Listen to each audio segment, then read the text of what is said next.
Hi, it's Roland Jones. A warm welcome to my slideshow. I hope you enjoy it.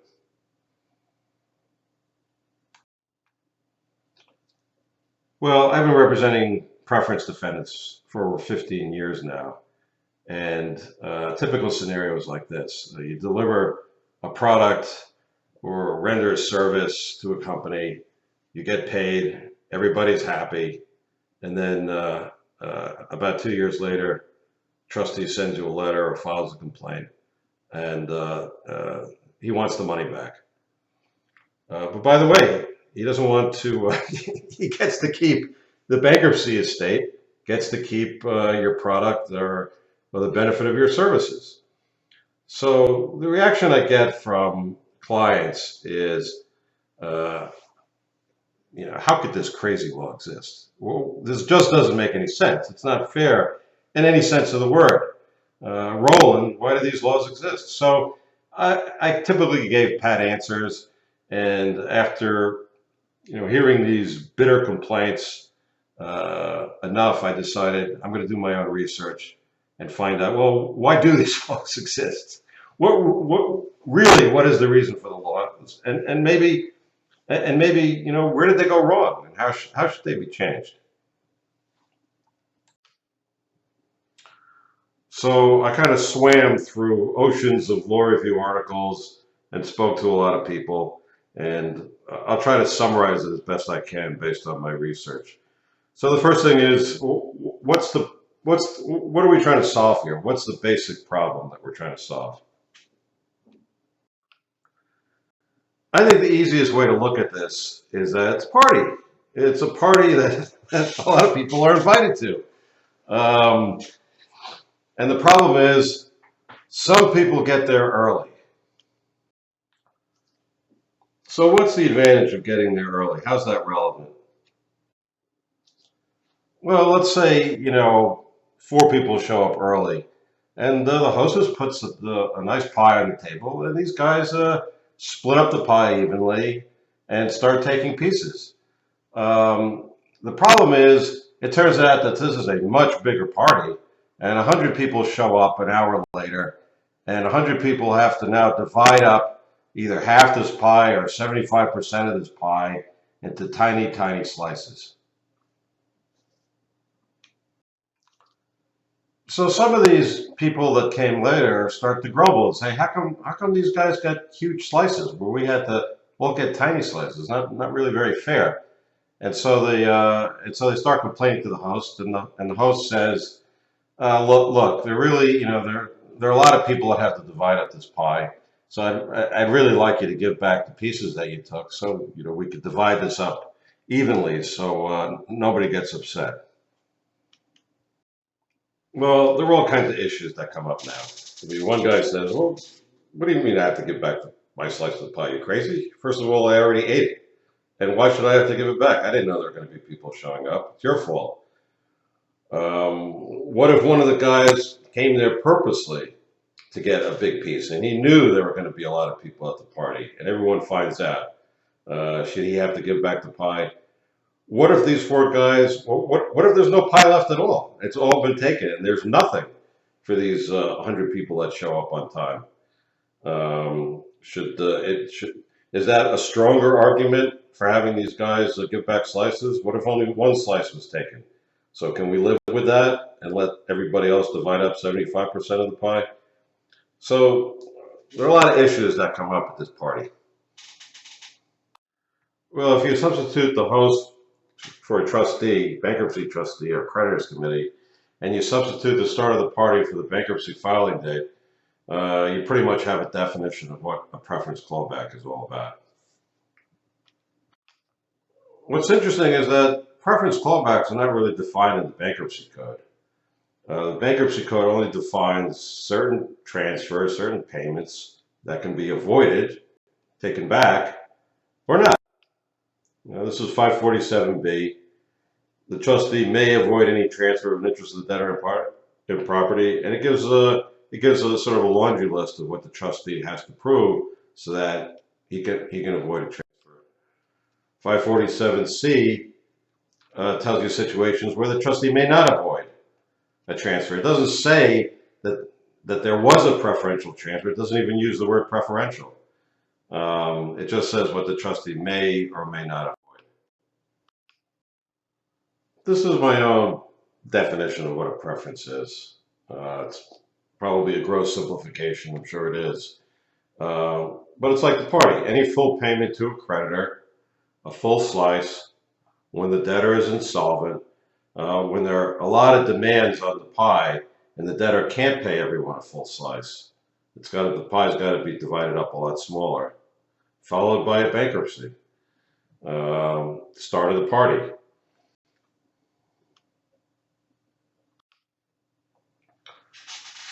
Okay, well, I sort of hinted by my story what the rationales are for the preference clawback laws.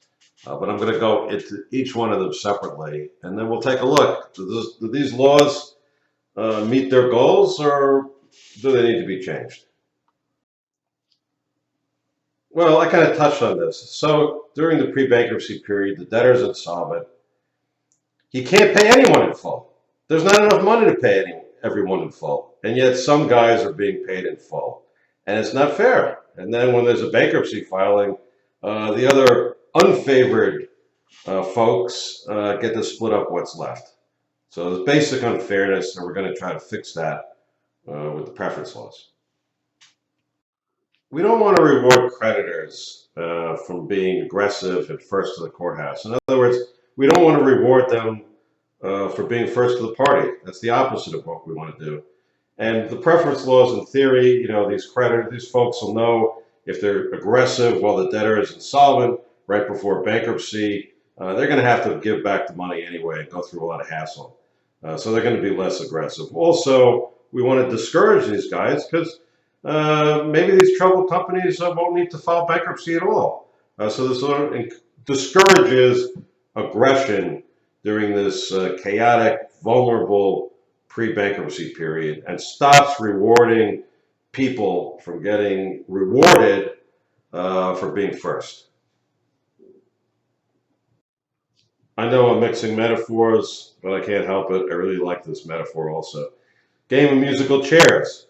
The guy that knows that the music is about to stop, he gets advance notice, he's going to get a chair, or those folks are going to get chairs first, and the other guys are going to be left without chairs. So it's not fair. Look, if I know that there's a level playing field and those guys that are running to take advantage or get there first, they're going to have to give back their slices, I'm more encouraged to do business. So I'm satisfied that this is a fair and open environment protected by the preference laws.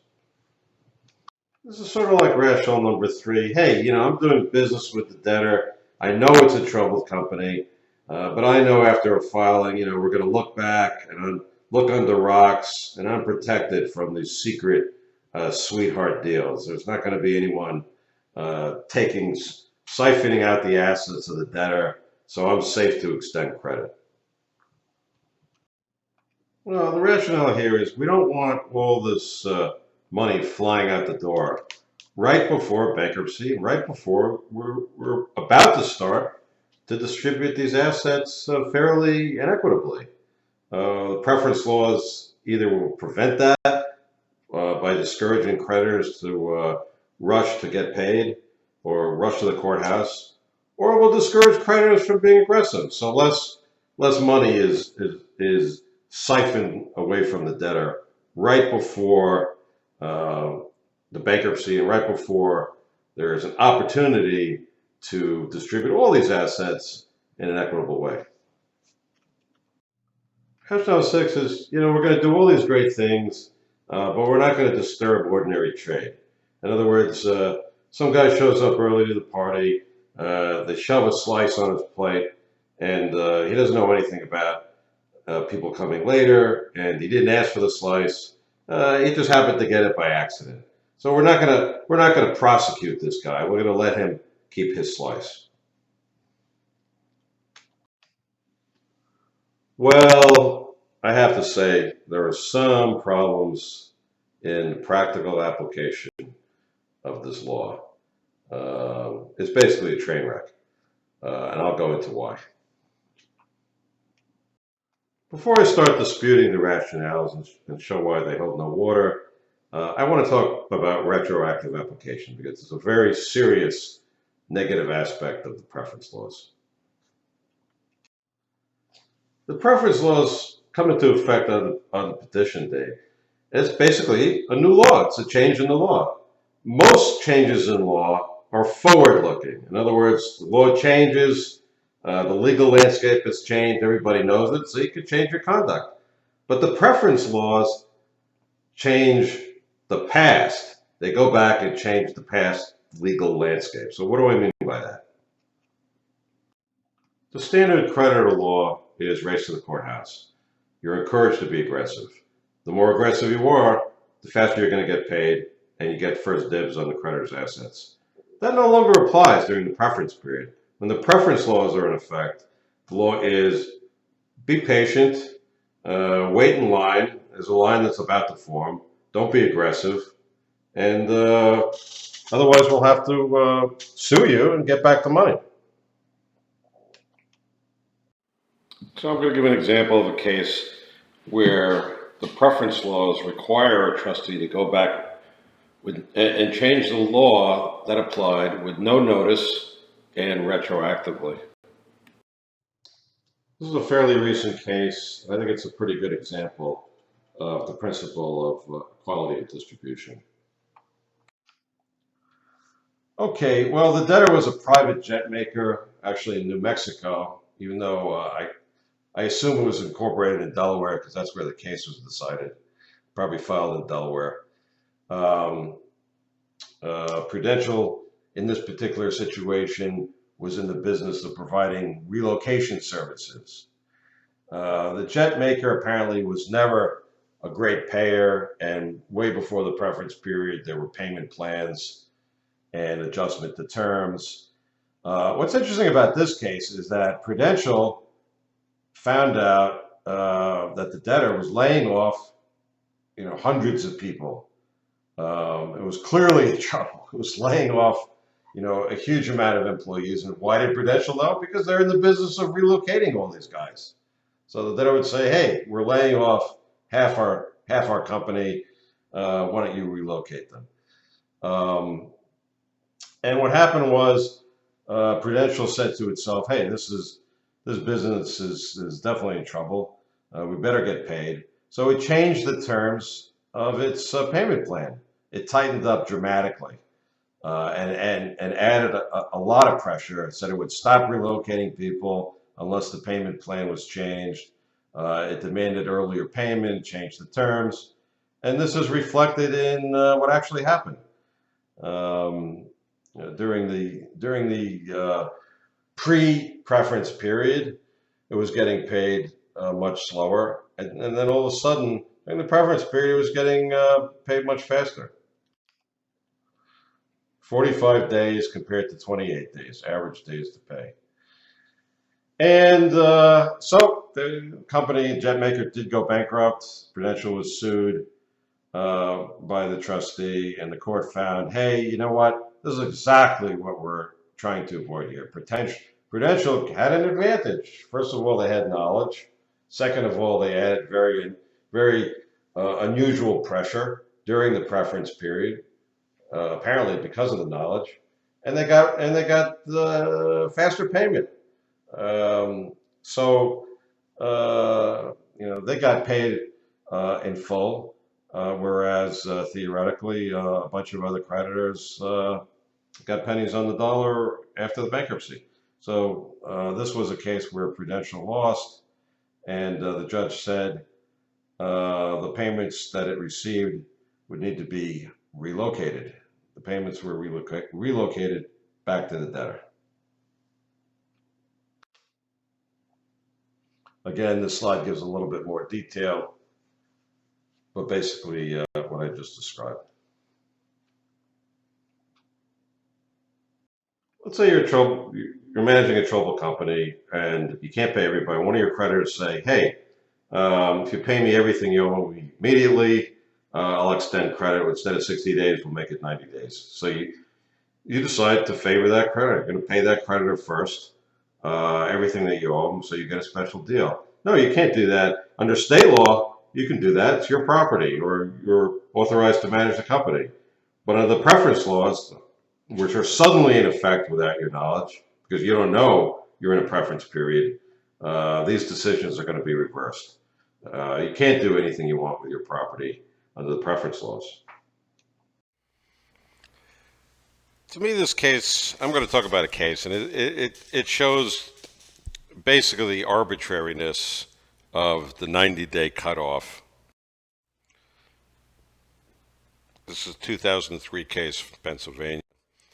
And basically what happened here is a lender entered into a security agreement with a debtor whereby the lender's forwarding funds and the debtor pledges the debtor's receivables and inventory. But in this situation, and this happened before the 90-day period, before the 90, in other words, the 90-day period started running, because 90 days later, the company filed for bankruptcy. And then the problem here is that the lender didn't perfect its security interest until a while later, and it happened to be in the 90-day period. And the end result is that this creditor was successfully sued by the trustee for a preference. Essentially, the court found that it was unfair to other creditors because its position improved during the preference period. But the point is, just because it perfected within the 90 days, essentially 2 years later, the lender finds out that it's not going to be paid as a secured creditor. Not only is it not getting the contract that it thought it was getting, but it's very arbitrary. What's so magical about the 90-day period that all of a sudden a creditor's rights is going to change completely because of the accident of filing for perfection in the 90-day period? In this case, the transaction was consummated prior to the 90-day period. So it's law by technicality and an arbitrary technicality. In this case, you have a situation where a vendor is trying to work with, obviously, a troubled company. This is a 2009 case. Basically, what happened here is a tightening up of terms. The vendor is basically saying, we're not going to release the goods unless prior invoices are paid for. And this was a change in the relationship, and it took it out of the ordinary course. And the vendor, because of that change, was unable to defend the preference case because there was a change in terms. But the point here is that here you have a vendor that could have chosen just to stop doing business completely with this debtor.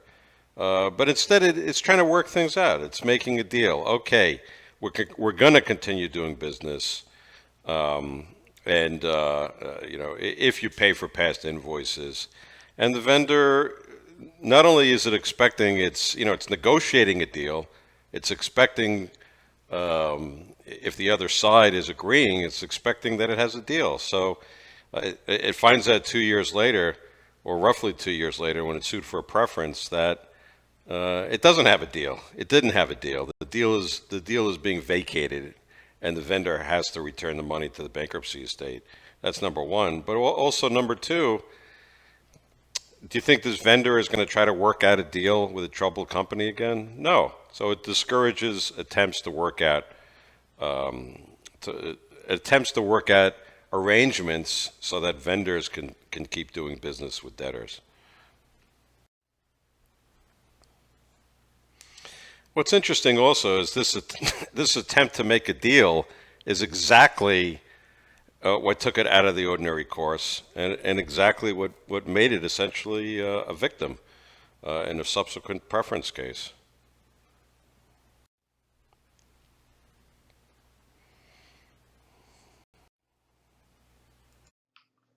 Well, there's no notice, and there can never be notice. Why? Because no one knows when the bankruptcy is going to be filed. So no one knows when the preference period is going to begin. It's impossible to know if bankruptcy is going to be filed. And why is that? Well, let's be candid. No trouble company is out advertising it's about to go bankrupt. It's just the opposite. Companies are telling vendors, hey, we're about to get a new, things may be a little bit slow right now, but hey, we're about to get a new customer. We're about to get new financing. We have a turnaround plan. Vendors don't know that there's a bankruptcy about to be filed. It's impossible for them to know that or predict that with any accuracy. The other thing is, there could be a change in circumstances. In other words, maybe the company is getting new financing. Maybe things are terrible and it looks like they're heading for bankruptcy. But they get a new deal, they get new financing, business gets better, there's a new hot product. The point is, no one can know for sure if there's going to be a bankruptcy filed in the next 2 or 3 months. And so no one knows that they're in a preference period because they don't know there's going to be a bankruptcy filing. This is pretty obvious. It's just unfair to have a different set of rules that you don't know about suddenly apply without your knowledge. Sir, you were doing 60 in a 20-mile-per-hour zone. Officer, I just passed a sign a couple of miles back saying saying the speed limit was 60. The officer says, "Well, that's changed. It became 20." And you say to the officer, "Well, when did that happen? I didn't know that there was a sign. I didn't see any sign for 20 miles an hour." The officer says, "Well, it's a couple of miles up ahead in the road. That's why you haven't seen it yet." Okay, so it's retroactive. So maybe it's still worth having. You have to balance the equities. So being retroactive is on the negative side of the scale, but maybe it does a lot of good this month. So let's look at the first rationale: quality of distribution during insolvency. So to go back to our story, we're going to take these huge pieces that were taken before the party started, and we're going to take them back, and we're going to cut the pie up in a fair way, so everybody gets an equitable slice. So we're going to take the money back from unsecured creditors that got paid 100 cents on the dollar while the debtor was insolvent. We take that money, we're going to put it in a big pot, and we'll split it up fairly among all unsecured creditors during the bankruptcy case. Well, the first huge problem is that unsecured creditors don't get the money. The money is brought back into the estate, yes, but it doesn't go into a pot for unsecured creditors. The funny thing is that there is no law that requires that the money that's recovered or avoided from unsecured creditors, that money has to be paid to other unsecured creditors. In fact, the opposite usually happens. Usually this money goes to pay secure creditors or it goes to pay administrative expenses. That's right. The lawyer that's suing you is getting paid with the money you're paying. Actually, it gets even worse. The amount of money available to each unsecured creditor actually goes down because of the preference laws, because of these clawbacks. And why is that? Well, a creditor that's forced to return a transfer has what's called a 502H claim for that same amount against the bankruptcy estate. I'm just going to read this. So not only do unsecured creditors rarely receive the money that is avoided, the amount of money in the unsecured creditors fund needs to be divided by yet another creditor. Who's the new creditor? The creditor that just had his preferential transfer avoided. He's the new creditor, but the transfer does not go into the pot. Another way of saying this is back to our story. There are more people eating. The guys that came early, they're now also eating what's left of the pie, but it's the same size pie. The missing pie slices are not being returned. So you have more people eating and the same amount of pie.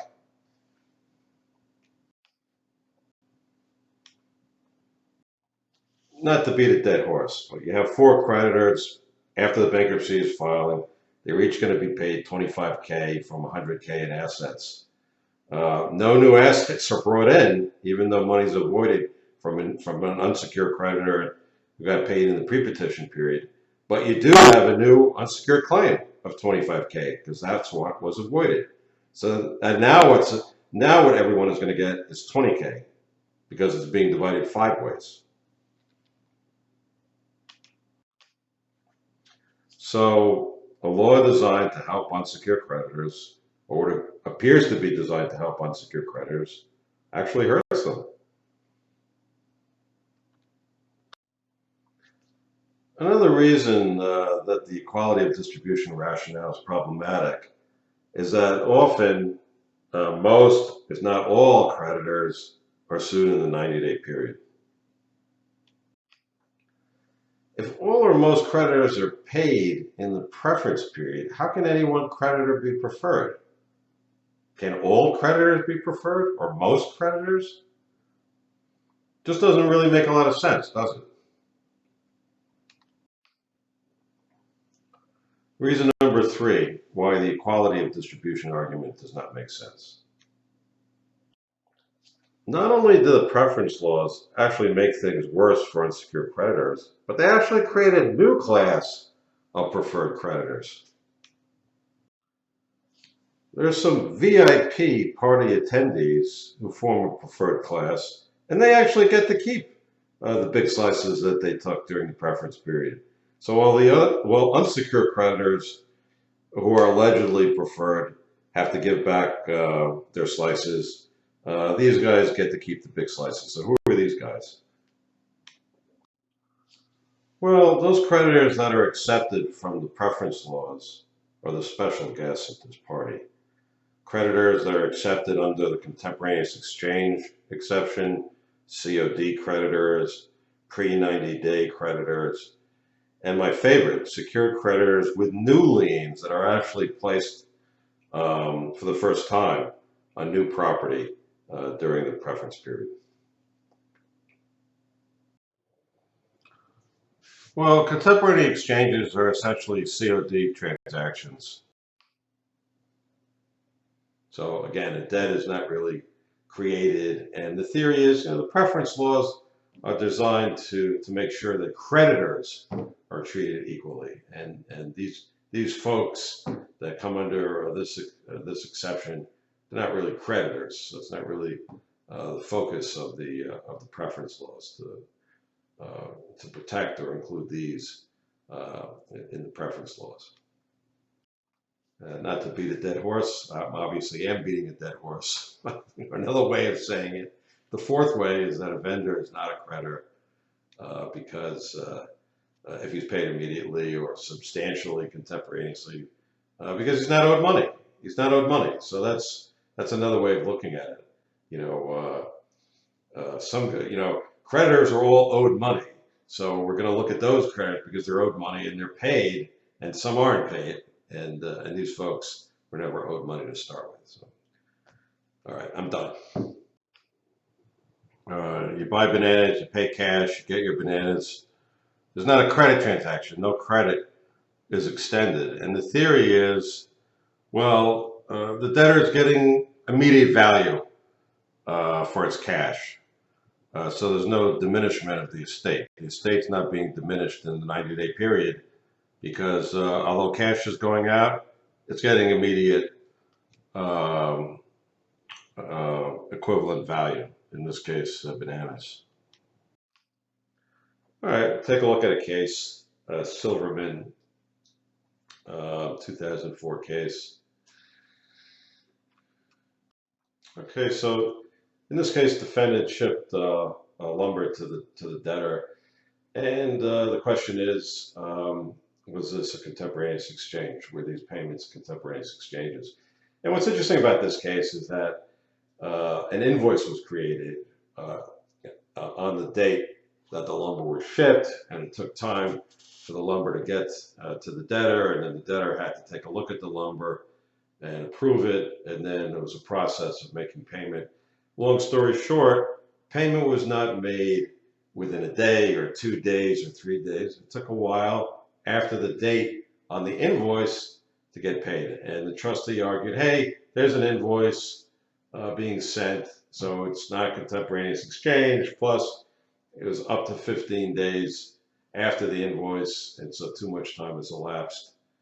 And the defendant argued that these were not credit transactions. The intent was to pay before actually receiving the lumber. And it qualifies as the intent of the parties, and it qualifies. The intent was that it was substantially contemporaneous, and arguably it was substantially contemporaneous. So those are the two arguments. And I can understand why the trustee would litigate this, because first, there was an invoice uh, created and transmitted with the lumber, and there was a substantial period of time prior to getting paid. So was this substantially contemporaneous? Well, the court looked at the facts very carefully and decided uh, that it was substantially contemporaneous, and there was an intent that it was substantially contemporaneous. And this is just the way these two parties did business. But that if payment hadn't been received prior to receiving the lumber, um, then the lumber would have been diverted, and other facts that the judge went into was that there was a process for reviewing the lumber, and a process for payment, but the intent of the parties was not to have a credit transaction.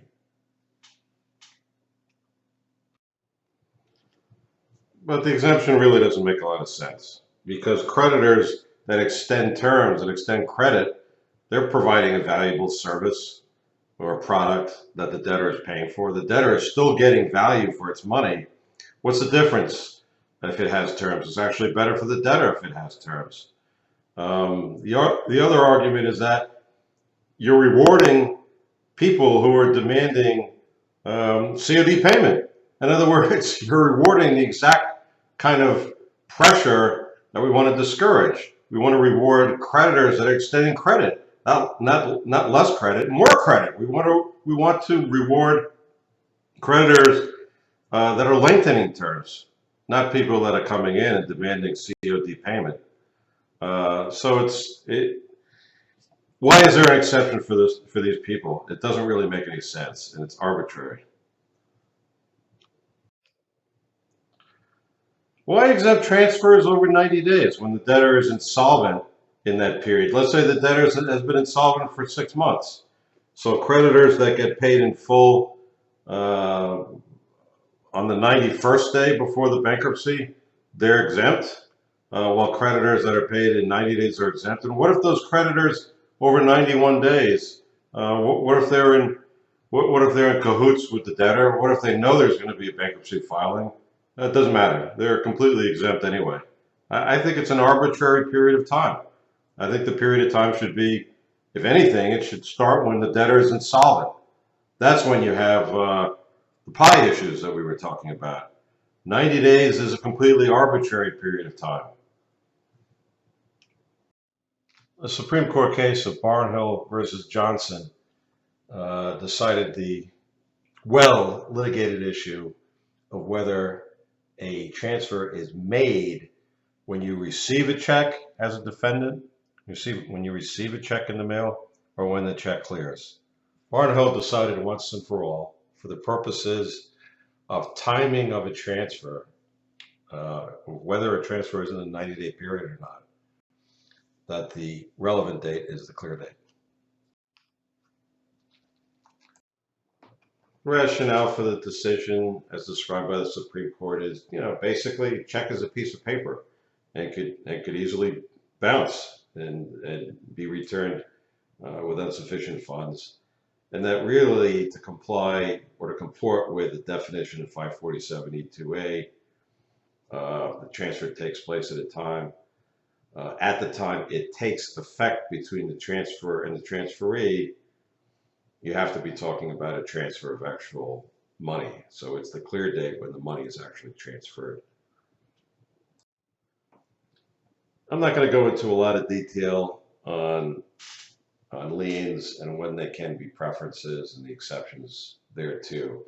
What I want you to take away is basically that the perfection of a lien may be a preference if it's perfected during the preference period. We'll take a look at a case called French v. State out of Ohio, a fairly recent case. This kind of litigation, it's really a matter of state law. When a lien gives rise to a security interest, when the lien is perfected. Here, judgment was obtained by a creditor. He argued that he had a lien prior to the preference period, and the trustee argued that he didn't have a security interest until it was perfected during the preference period, and the court agreed and basically held that the perfection of the lien was a transfer that occurred during the preference period, and it was successfully avoided. But each case, you have to look at the state law. The bankruptcy court will apply the applicable state property laws. It's just a chart basically showing what happened here.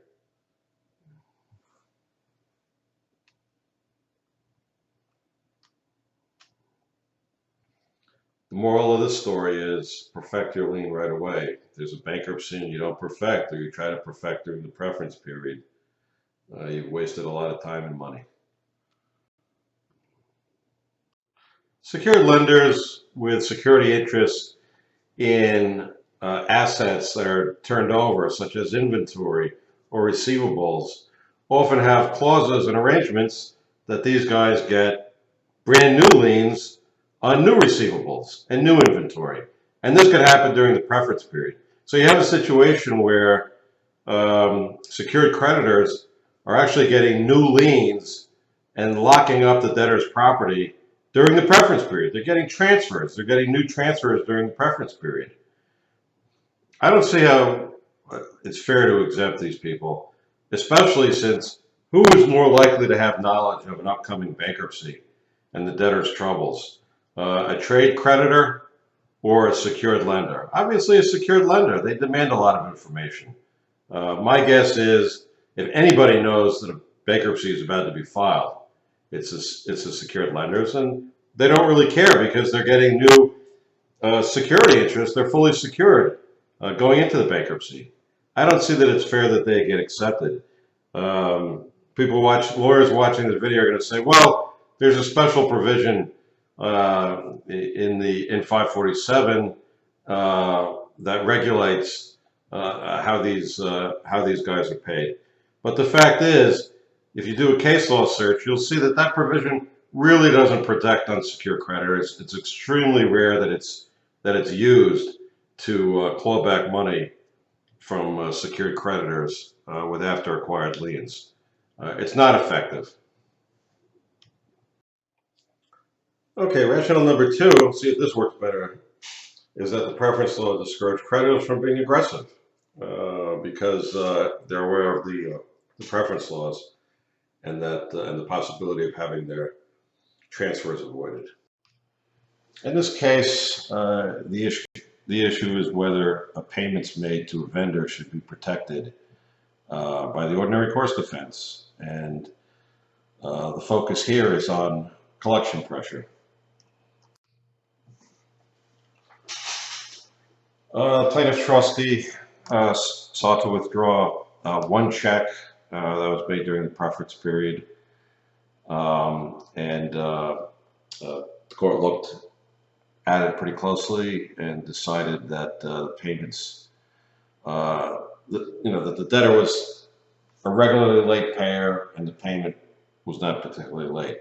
So the court looked at that fact scenario and didn't see it as being out of the ordinary course. But then, unfortunately for the vendor, the court looked at an email and heard some testimony with respect to some collection pressure.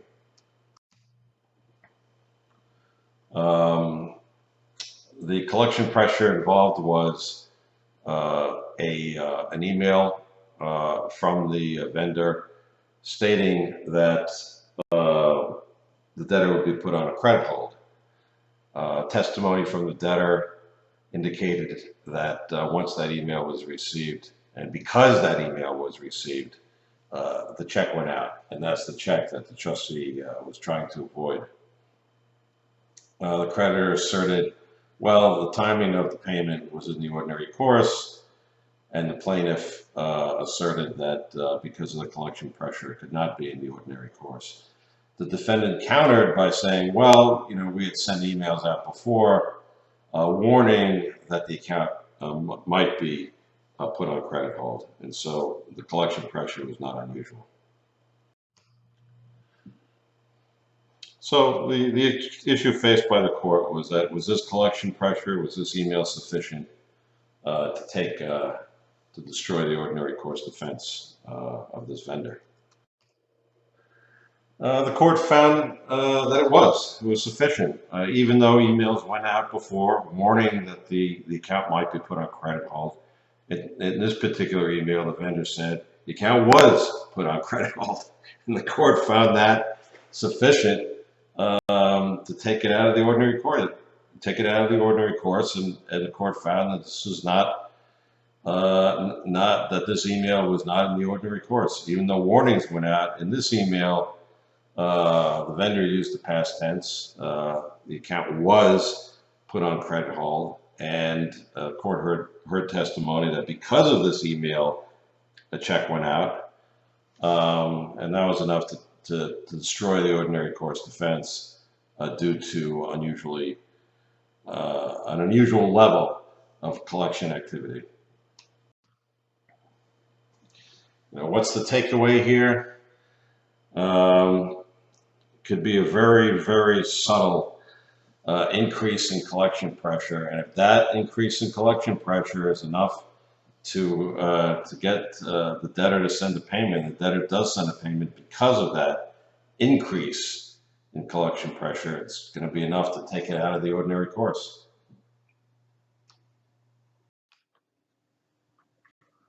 Well, does this work? Unfortunately, no. The main problem is that creditors don't know when there's going to be a bankruptcy. That's only in hindsight that there's a preference period. When you're doing business, you're just doing business. You don't know if there's going to be a filing or when it's going to be. So it just doesn't make sense for a creditor to just say, oh, well, I might be in a preference period because there might be a bankruptcy 2 or 3 months down the road, so I'm not going to act aggressively. It just doesn't make any sense. Even if a sophisticated creditor knew for sure that it's in the preference period, it's always better to collect money than not, because the sophisticated creditor is going to know that these cases are usually settled for pennies on the dollar. So why not get 100 cents now and then maybe have to give back 25 cents or 50 cents? It's much better to do that than do nothing and get paid 3 to 5 cents after a bankruptcy filing. The third rationale that I mentioned was helps troubled companies by encouraging business with troubled companies. The theory is the playing field is more even, but the truth is that the preference laws actually discourage vendors from doing business with troubled companies, even if they think there's going to be a filing. Why is that? The reason is that the way the law is currently structured, the main defense to a preference case, the ordinary course defense, actually discourages and punishes workouts. I'll tell you why. The ordinary course defense is based on a comparison between a historical period and a preference period. It basically rewards consistency between these two periods. And the theory is, well, if there's consistency, then what happened during the preference period is ordinary, because it's like the base period. The problem with that is that, let's say a creditor is being paid on 30-day terms in the historical period, and then all of a sudden, during the preference period, it's being paid in 90 days. But why? Because it extended terms, because the debtor's in trouble. So the creditor is extending terms to help the debtor, and it does help the debtor probably.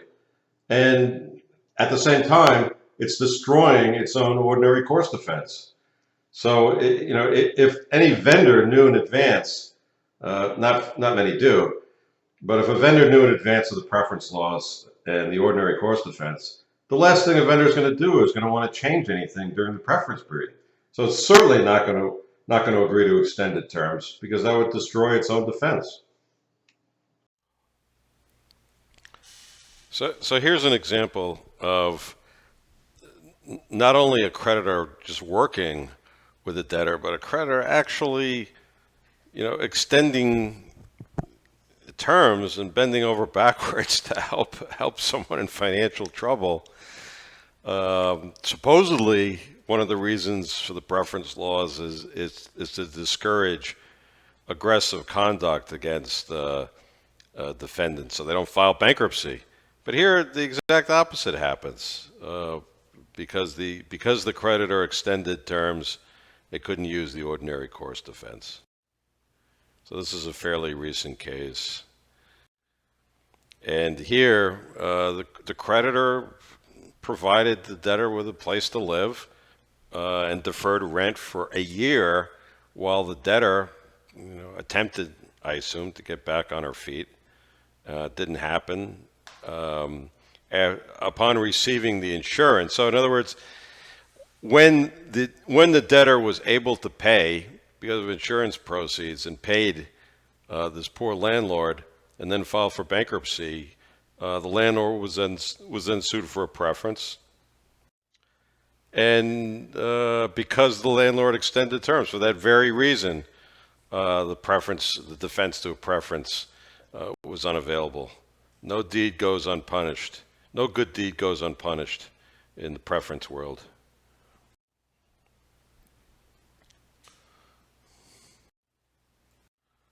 So this is an example of a case where the creditor flatly refused to extend any credit for a troubled business, demands prepayments for work done, but that's protected. That kind of conduct is protected by the preference laws. So this is a very recent 2015 New Jersey bankruptcy case. And the defendant was in the media business, provided media planning, media buying services, and so forth. And essentially wouldn't extend any credit terms. So I don't see how that helps a troubled company to encourage creditors not to extend credit terms and to demand prepayment, and transactions like this are encouraged. They're encouraged by the preference laws because this is a great defense to a preference case. So ironically, other preference defendants that did extend credit terms probably were victimized, probably had to return money, whereas a creditor that wouldn't work with the debtor and would certainly not help the debtor's business and possibly hasten a bankruptcy by not extending terms. This kind of creditor is rewarded. The next rationale is that there's more transparency. Actually, there's not. There's more secret stuff.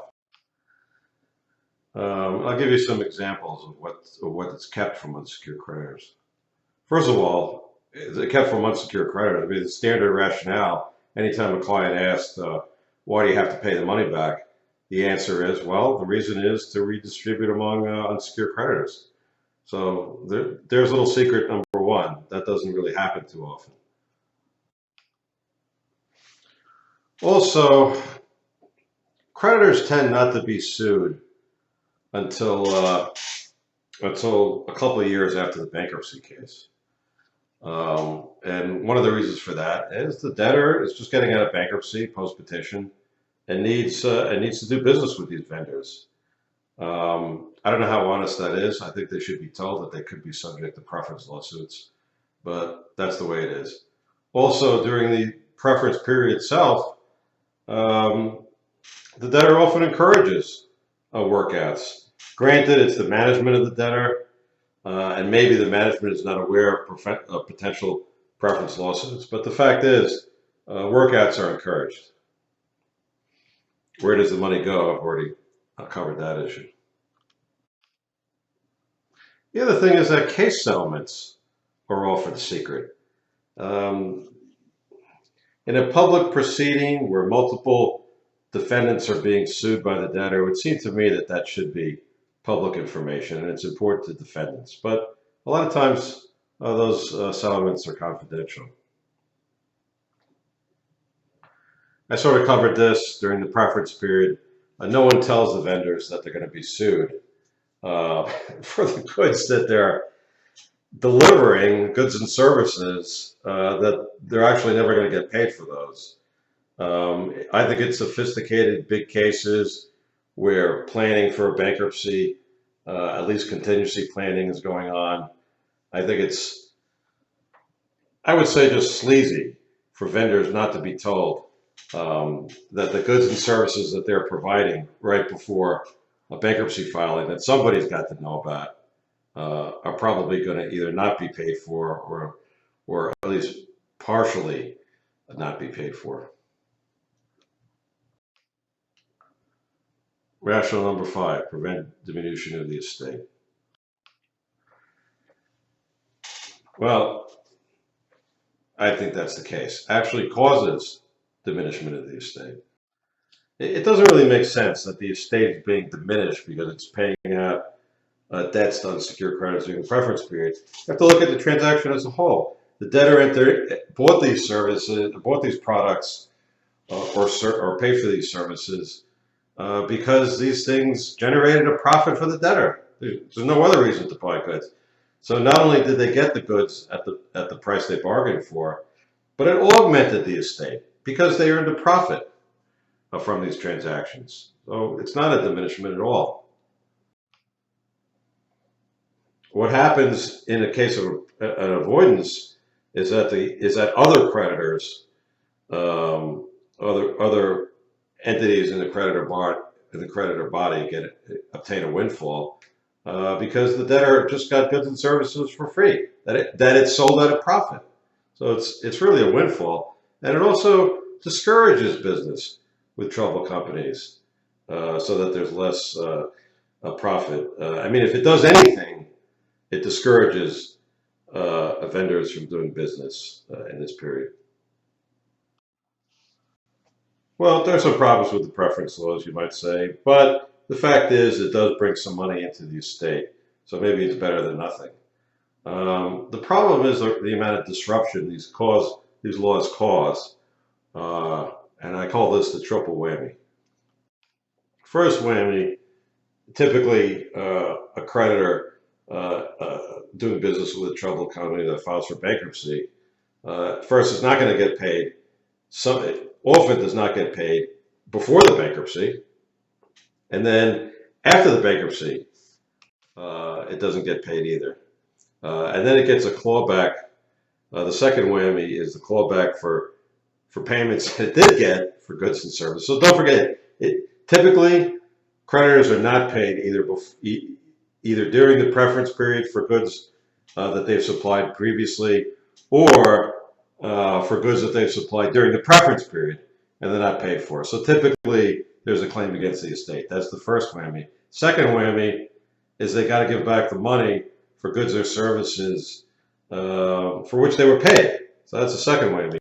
The third whammy is that typically bankruptcies occur in depressed industries, so that often the vendor is also hurting for business. It's not a good time for either the debtor and often the vendor. Often the vendor's other customers are in the same business as the debtor, and so business is not good, and they're not being paid, and they're being sued for preferences.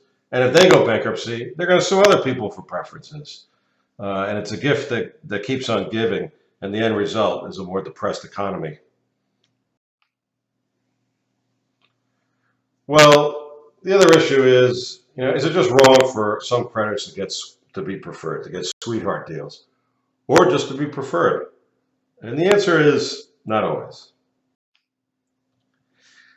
I think it makes sense sometimes for a debtor to prefer a particular vendor, especially if the vendors, like I gave an example earlier in the video, vendors willing to extend terms, why wouldn't you possibly not want to prefer that vendor is willing to work with you as opposed to a vendor who's, for example, demanding COD payments? Another situation would be, let's say it's a critical vendor. Let's say you're in the restaurant business and you're in the seafood business, and your seafood supplier is refusing to provide product unless you get caught up on the payments with him. Does it make sense to prefer that vendor among other vendors? Yeah, I think it does. You have to stay in business, and this happens to be a critical vendor, so it makes sense.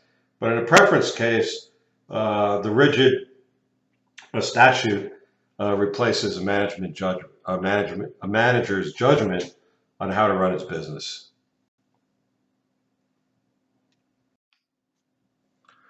What is the real issue messing up our preference laws? What's How can we fix these laws, and what's the number one problem? Real issue.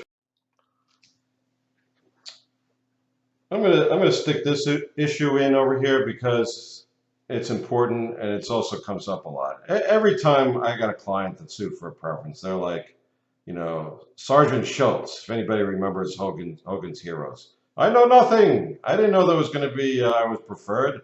I didn't know there was going to be a bankruptcy. I know nothing. I know nothing. Unfortunately, it's not a defense because intent isn't required since the 1978 Bankruptcy Code. Again, I have recommendations here that I go into in another video, but that's the way the law is now. No intent is required, and in a way, it does make sense because if you're getting paid while the debtor is insolvent, whether you knew, whether you didn't know, if you're getting paid while the debtor is insolvent, you're getting 100 cents on the dollar, and really the debtor can't afford to pay everyone 100 cents on the dollar. So someone else is not getting paid because you're getting paid 100 cents. In other words, the debtor cannot pay everyone 100 cents on the dollar. So you're getting an advantage. And eventually, if there's a bankruptcy, that advantage is going to be very, very clear. So it doesn't really matter whether you knew or not. I included this case because I think it's kind of interesting. Um, it's a little bit complicated, but I'll try to explain it as well as I can. Okay, what happened here is that Bank of America had two liens on a particular piece of real estate. The first lien was fully secured, 100% secured, and the second lien was partially secured. What happened was that the debtor made a payment against the first mortgage.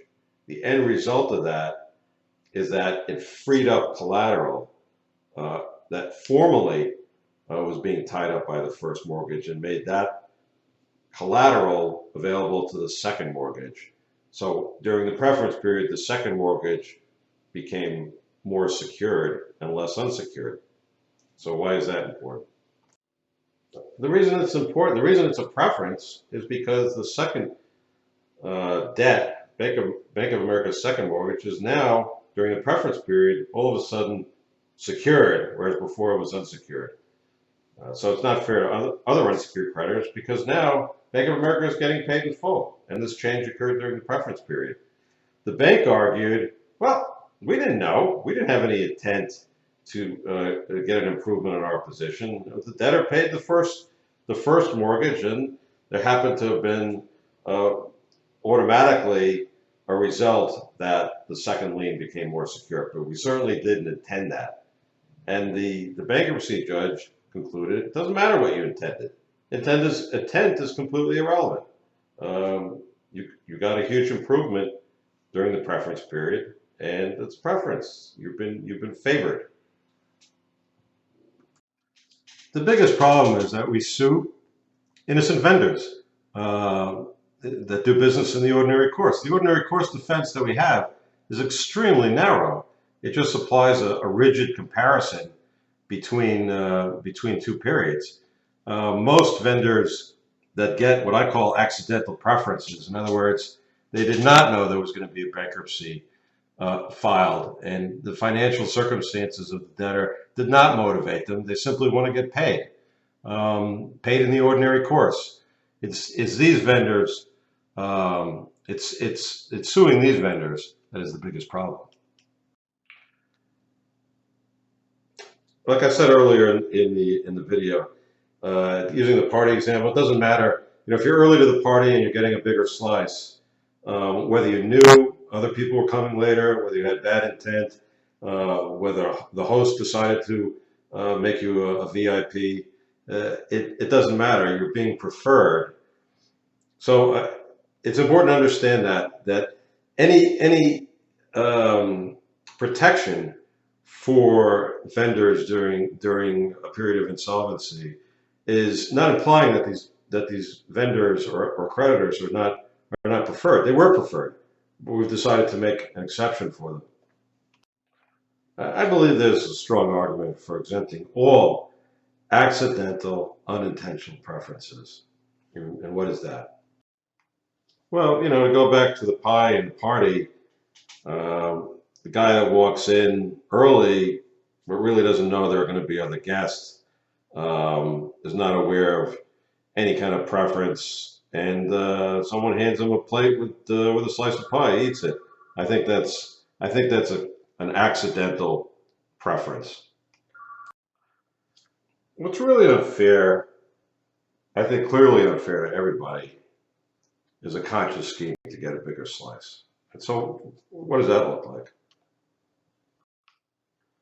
Well, let's say, and continue with the party example, the host intentionally favors certain early guests. So everyone's going to the party, but there's a conscious scheme that early guests or certain early guests should get a much bigger slice of a limited pie. I think if I were one of the 100 guests, I would find that to be very unfair. Another example is a guest intentionally schemes and knows if he shows up early and grabs a slice before anybody else shows up, he's going to get a big slice.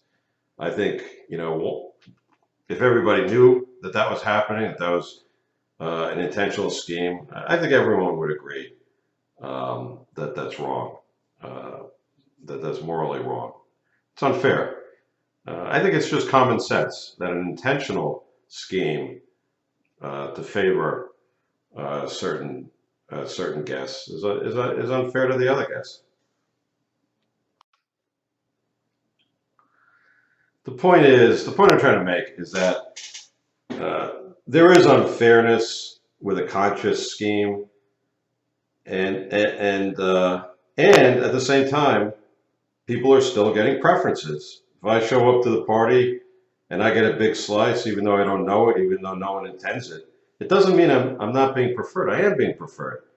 And the same thing in a bankruptcy case. If I'm getting a payment in the preference period, but there's no conscious attempt, there's no intentional scheme to get an advantage, I'm getting a preference. But the point is, I think we should fight bad actors, not preferences. I think that's what's really unfair is a conscious attempt. The main point is that bad actors have notice, by definition. In other words, if there's a conscious attempt to get an advantage, then that person is going to know that 100 people are going to show up. That person is going to know that a bankruptcy is about to be filed. That's the definition of a conscious intent. So there's notice is not an issue there. That person knows there's going to be a filing. So theoretically, that person should also know that there are preference laws in effect. That's not true for accidental preferences. Vendors that don't know there's going to be a filing, don't have a conscious plan, don't have notice. And to me, that's a very serious problem. So focusing on willful, conscious, bad faith successful attempts to get preferences cures the notice problem. A big fear is that all the assets of the debtor will be siphoned off in preference payments prior to a filing. So why is that bad? Because why have bankruptcy law at all if that's going to happen? Because there's nothing left to distribute. The entire, well, I would say that probably the main purpose of the bankruptcy laws is to make sure that there's fairness in a situation of insolvency. That danger doesn't really exist with, theoretically it could happen with accidental preferences, but it's more likely to happen with an intentional scheme to siphon off assets, knowing that there's going to be a bankruptcy. I would think that that's more of a danger to the bankruptcy laws than occasional accidental preferences. And also, there's a moral issue. It's simply wrong for people to have knowledge of a bankruptcy and intentionally flout the bankruptcy laws, intentionally game the system. That's what we should be focused on, not the occasional accidental preference recipient. Well, these are the benefits of requiring bad intent. Requiring the trustee, and I'll be more specific, requiring the trustee to prove bad intent. First of all, it does away with the terrible notice problem because the bankruptcy is known by the bad actor. The law is a lot fairer because the focus is on bad conduct. Intentional gaming of the system is punished, but not innocent, real ordinary course transactions. And when I say real ordinary course, not just transactions that are consistent with the prior period, which is an extremely far too narrow definition of ordinary course, and it really doesn't comport with reality. What's interesting is that past laws required proof of bad intent. Throughout the history of the preference laws, which I'm sure everyone is excited to learn about, the laws fought bad actors. That's what they did. Don't go to sleep on me.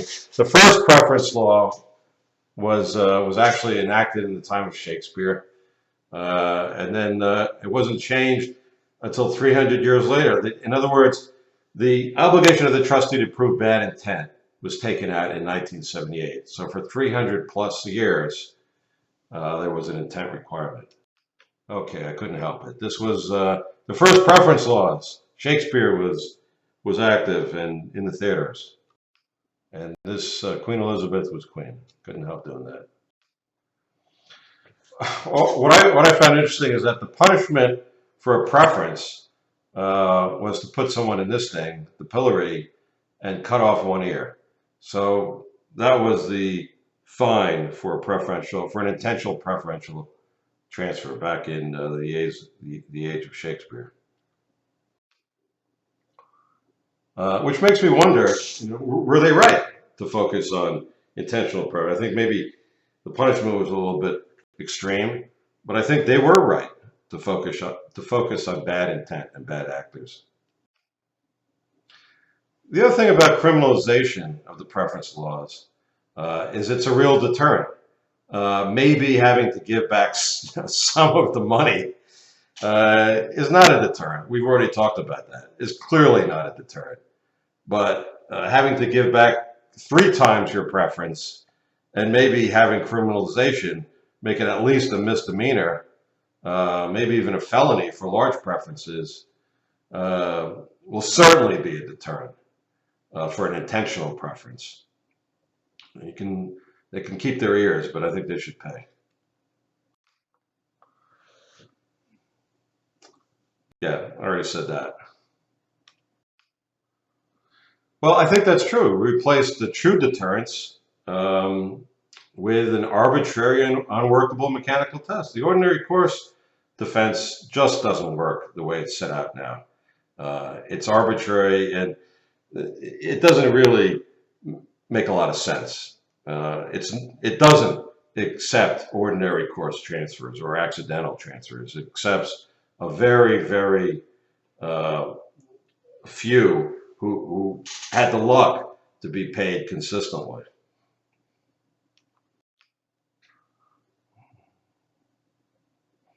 Well, that's my opinion, and I'm sticking to it. Okay, so a lot of lawyers out there are going to say, well, the reason we changed the law is we don't want to give the trustee the burden of proving intention again. That was the problem that we solved. Otherwise, he's not going to, if he has to prove intention, he's not going to recover anything because intention is very hard to prove. Well, if we specifically permit circumstantial evidence, either in statute or by case law, it's going to be a lot easier for a trustee to prove intent by emails, by the circumstances of the transaction. Um, I don't see that as an impossible burden. In fact, we already allow intent as one of the elements in a contemporaneous exchange defense. That's one of the elements. I don't think that's proven to be such a burden. Most courts allow circumstantial evidence. There's also an alternative paradigm that I might suggest. Insider trading laws. It's actually, the insider trading laws address a problem that actually is very, very similar. Taking advantage of others by intentionally using secret knowledge in advance of an event. That's what an intentional preference is. We're getting an advantage because we're in the know. We have secret, non-public information, and we're using that to get a preferential, to get a big slice of the pie. Even if we don't want to change the laws entirely, the laws should be, I think, drastically amended to require a proof of intent on the part of the trustee and to focus on fighting bad actors, not preferences. Preferences are going to happen. It's just the way it is. But we don't have to put up with intentional, willful preferences. And I think we shouldn't.